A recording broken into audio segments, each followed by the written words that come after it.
सुप्रभात सभी को। सुप्रभात। तो प्यारे बच्चों, आज हम अपने 10वीं कक्षा के हिंदी विषय के तासिका के अंतर्गत हमने जो नया पाठ शुरू किया था, उस पाठ का शीर्षक था प्रकृति संवाद।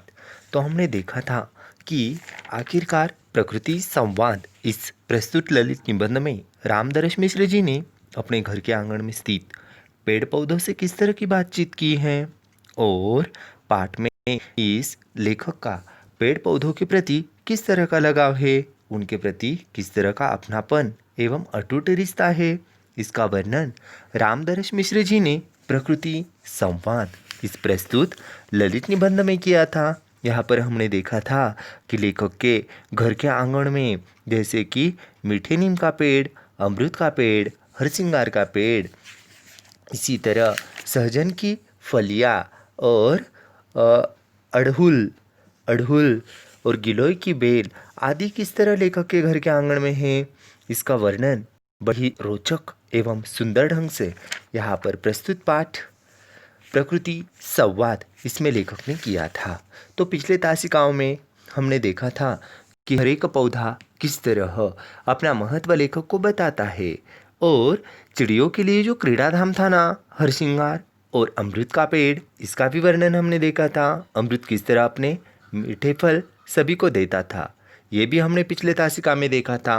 अब शब्द संसार के अंतर्गत हमें देखना है कि प्रस्तुत पाठ में किस तरह के शब्द हैं, किस तरह के मुहावरे हैं, और आखिरकार कौन कौन से प्रश्न प्रस्तुत प्रकृति संवाद इस पाठ में पूछे गए हैं। तो चलो शुरू करते हैं शब्द संसार को। शब्द संसार के अंतर्गत दिए गए कुछ शब्द। पहला शब्द है स्पंदन। स्पंदन यानी रह रहकर धीरे धीरे हिलना या कांपना। धड़कन।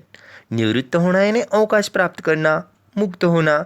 जैसे हम कई कर्मचारियों को देखते हैं, वे निवृत्त होते हैं तो समारोह का आयोजन किया जाता है ना। आपने भी कभी निवृत्त कर्मचारी के समारोह का आयोजन देखा होगा ना। हरितिमा। हरितिमा यानी हरियाली। जैसे वर्षा के मौसम में सभी तरफ हरितिमा नजर आती है। अस्तित्व यानी होने का भाव, नजर आना। सहीजन। सहीजन यानी एक वृक्ष जिसकी लंबी फलियों की तरकारी बनती है। तरकारी यानी सब्जी। सहीजन यानी शेवगा। मातृभाषा मराठी में जिसे कहते हैं शेवगा, अंग्रेजी में कहेंगे ड्रमस्टिक। उलाहना यानी शिकायत। उलाहना करना यानी शिकायत करना। जैसे आपके पेरेंट्स अध्यापक की तरफ आपकी शिकायत करते हैं ना, आप जब गृह कार्य या कक्षा कार्य समय पर पूरा नहीं करते तो किस तरह के आपके पेरेंट्स अध्यापक की तरफ आपकी शिकायत करते हैं, उलाहना करते हैं। विडंबना यानी हंसी उड़ाना, उपहास उड़ाना। गुंजा यानी कली। मेहरबा यानी कृपालु, और तबस्सुम यानी मुस्कान। जैसे कुछ व्यक्ति ऐसे होते हैं जिनके चेहरे पर सदैव हमें तबस्सुम नज़र आती है, मुस्कान नज़र आती है, खुशी नज़र आती है, आनंद नज़र आता है। विकार।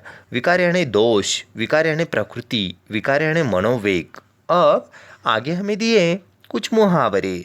मुहावरों के अंतर्गत देखिएगा गौर से, दो मुहावरे।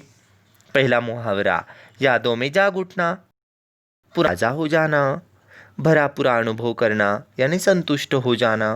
अब यादों में जाग उठना, जैसे ही मैंने बचपन के खिलौने देखे तो मैं यादों में जाग उठा।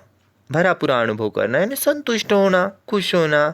जैसे ही सचिन को परीक्षा में अच्छे अंक प्राप्त हुए तो सचिन अपने आप को भरा पूरा अनुभव करने लगा। जैसे ही पिताजी ने आंचल के लिए नए कपड़े खरीदे तो आंचल अपने आप को भरा पूरा अनुभव करने लगी। ऐसे तो देखो बच्चों, ये प्रस्तुत पाठ में हमें शब्द संसार के अंतर्गत अनेक शब्द यहाँ पर पूछे गए हैं। अब हम देखते हैं स्वाध्याय के अंतर्गत प्रश्न। तो सूचना के अनुसार कृतियाँ कीजिए। अब सूचना के अनुसार अगर हमें कृतियाँ करनी है तो पहला प्रश्न पूछा है, दौड़ों के दर्शन से लेखक की प्रसन्नता के लक्षण। लेखक ने जैसे ही देखा कि उन्हें दौने नजर आ रहे हैं तो वहाँ पर लेखक के प्रसन्नता के लक्षण ऐसे है कि सामने बड़े गमले में गुंबद का आकार ग्रहण किए दौनों ने अपनी महक और हरितिमा से मेरा मन उनकी ओर खींच लिया। मैंने उन्हें अपने बाहों में भर लिया। हथेलियाँ महक से गमगमा गई, सांसों में महक गुनगुनाने लगी, और शीतला माई के स्वागत में जो गीत बचपन में सुनता था वो यादों में जाग उठा। यानी दोनों के दर्शन से क्या क्या होने लगा। शीतला माई के स्वागत में गाया गया गीत वो यादों में जाग उठा था। सांसों से महक गुनगुनाने लगी थी और हथेलियाँ महक से गमगमा गई थी और लेखक दोनों को अपनी बाहों में भर लेता था। ये दोनों के दर्शन से लेखक की जो प्रसन्नता थी उस प्रसन्नता के लक्षण यहाँ पर आए हैं। अब प्रश्न 2 के अंतर्गत पूछा है कि प्रस्तुत पाठ में हमें कौन कौन सी वनस्पतियों का वर्गीकरण है, लताएं कौन है, पौधे कौन है और वृक्ष कौन है। जैसे तुलसी का पौधा है, लताएं अगर देखी जाए तो वहाँ पर गिलोय की लताएं है। वृक्ष अगर पूछा जाए तो अमृत का वृक्ष है, हरसिंगार का वृक्ष है, सहजन का वृक्ष है। अब हमें पूछा है प्रश्न 3, हरसिंगार में ऋतुओं के अनुसार होने वाले बदलाव। अब जैसे ही हरसिंगार में वसंत ऋतु का आगमन होता था, वसंत और शरद के आते ही हरसिंगार में क्या होता था, वसंत आते ही इसके भीतर ऊर्जा जागने लगती, प्राण रस छलकने लगता, क्रमशः नई टहनियों तथा नए पत्तियों के सौंदर्य से वो लज जाता था। और फिर शरद में क्या करना, तारों भरा आसमान बन जाता, रात भर जगमग जगमग करता रहता, सुबह के अनंत फूलों के रूप में धरती पर बीत जाता। यानी बसंत एवं शरद का जैसे आगमन होता था तो ये परिवर्तन उन दोनों में नज़र आते थे।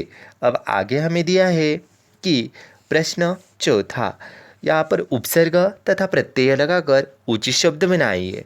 अब उपसर्ग यानी शब्द के प्रारंभ में लगते हैं और प्रत्यय शब्द के अंत में।